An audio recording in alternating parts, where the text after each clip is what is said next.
ठिकै छ ए थाहा थियो ठिकै छ त कहाँबाट ल्याएको यो गमला समलाहरू फेरि त्यही त हो होइन कस्तो मन पऱ्यो गमला किनेको अब होइन हस्पिटल जानु पऱ्यो इमर्जेन्सी अब यो गमला कहाँ छ यस्तो गाह्रो हेर गमला कतिमा किनेको अब 50 रुपियाँ गोटा हो तँलाई म 40 रुपियाँ गोटा दिइहाल्छु राम्रो छ नि गमलाहरू त डल्लै गरेर चाहिँ अब 350 तमा छिल्किन दिन अन्त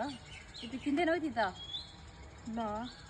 ल किन्नु यता हस्पिटल जाने त चाहिँ हस्पिटल जाने मलाई पनि गमला त झन् चाहिरहेछ कि किनिदिहाल न साथीको भनेर त अब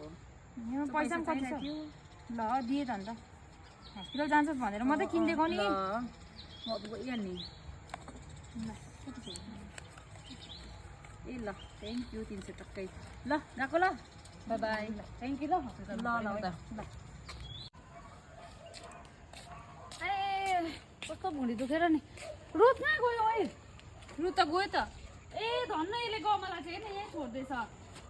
के भन्छ यो गमला छोडिदिन्छ यो गमला त मेरो हो कहाँ यो मैले रुतलाई दिइरहेको थिएँ बोक्दैलाई एकछिनमा आइहाल्छु भनेर पिसा पारेर गएको थिएँ नि त टोइलेट के गएको ल मलाई पनि हतार छ भाइ हस्पिटल गएको अरे यो रुट कहाँ तलातिले मलाई लुट्यो